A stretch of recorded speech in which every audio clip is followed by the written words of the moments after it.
Hello दोस्तों, कैसे हैं आप सब। मेरा नाम है राजन कुमार एंड आप देख रहे हैं राजन एकेडमी ऑफ एजुकेशन। आज के इस वीडियो में हम लोग 3 चीज़ों के बारे में बात करेंगे। पहला है बायोस्फीयर रिजर्व्स, दूसरा है नेशनल पार्क्स एंड जो तीसरा पॉइंट है वो है वाइल्ड लाइफ सेंचुरीज। तो चलिए एक एक करके समझते हैं इन तीनों के बारे में। सबसे पहले हम बात करेंगे बायोस्फीयर रिजर्व्स यानी कि संरक्षित जैव मंडल के बारे में। ये ऐसे एरियाज यानी कि क्षेत्र होते हैं जो ज्योग्राफिकली यानी कि भौगोलिक रूप से जीव जंतुओं के प्राकृतिक भूभाग की रक्षा करते हैं और अक्सर आर्थिक उपयोगों के लिए स्थापित जो बफर जोन होते हैं उनके साथ एक या ज़्यादा राष्ट्रीय उद्यान और अभयारण्य यानी कि सेंचुरीज को संरक्षित रखने का भी काम करते हैं। यहाँ जो संरक्षित क्षेत्र की वनस्पतियाँ और जो जीव होते हैं उनका संरक्षण किया जाता है और साथ ही साथ इन क्षेत्रों में रहने वाले मानव समुदायों की भी रक्षा यानी कि जो संरक्षण है वो उनको दिया जाता है। ठीक है, उनकी रक्षा की जाती है। देश भर में 18 संरक्षित जैव मंडल यानी कि बायोस्फीयर रिजर्व्स स्थापित किए गए हैं।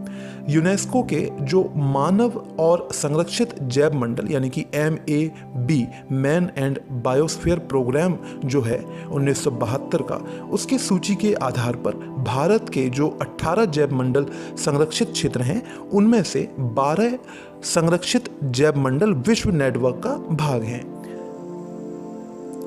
अब एक बार मैं और आपको बता देता हूं कि जो बायोस्फीयर रिजर्व एक ऐसा एरिया होता है जहां जीव जंतुओं के साथ साथ पेड़ पौधों का भी सतत विकास हो सके, ऐसा एक एनवायरनमेंट बनाया जाता है। यहाँ जो रिजर्व है, ठीक है, रिजर्व के आसपास जो भी रहने वाले पारंपरिक ट्राइबल पीपल हैं उनको भी प्रोटेक्शन दी जाती है। ठीक है, उनको भी प्रोटेक्ट किया जाता है। अब हम बात कर लेते हैं नेशनल पार्क्स के बारे में यानी कि राष्ट्रीय उद्यानों के बारे में। राष्ट्रीय उद्यान एक ऐसा क्षेत्र होता है जहां एनिमल्स यानी कि जानवरों को अपने प्राकृतिक पर्यावरण में फ्रीली यानी कि बिना किसी रोक टोक वो रह सकते हैं। यहाँ पर गवर्नमेंट के यानी कि सरकार के कई सारे नियम और कानून लागू होते हैं। राष्ट्रीय उद्यान में पर्यटन की इजाज़त नहीं होती है। यह एक बहुत बड़ा क्षेत्र होता है।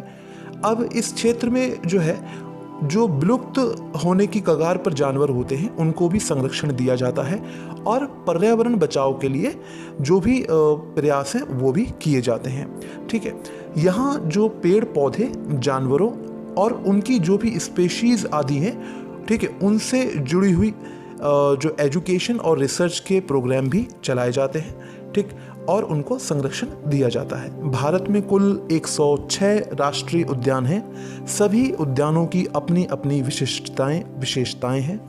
भारत में वाइल्ड लाइफ प्रोटेक्शन एक्ट 1972 के अनुसार यहाँ कोई भी एक्टिविटीज़ जैसे कि हंटिंग किलिंग प्रोहिबिटेड है यानी कि मना है। ठीक है, और जिसमें जैसे पोचिंग या कैप्चरिंग ऑफ एनिमल्स इस तरीके की जो भी एक्टिविटीज़ हैं वो प्रोहिबिटेड है यानी कि प्रतिबंधित हैं। अब बात कर लेते हैं वाइल्ड लाइफ सेंचुरीज के बारे में। यह एक ऐसा क्षेत्र होता है जहां जानवर बिना किसी डर के घूम सकते हैं।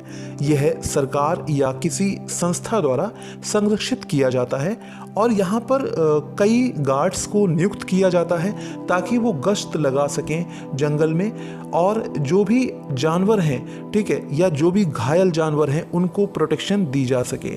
यह मुख्य तौर पर जीव जंतु पक्षी या फिर वन संपदा को संरक्षित करने के लिए स्थापित किए जाते हैं। किसी क्षेत्र को एक सेंचुरी डिक्लेयर करने का अर्थ यह होता है कि जो वहाँ की वन्य जीव और जो जंगल हैं उनको संरक्षण प्रदान किया जा सके।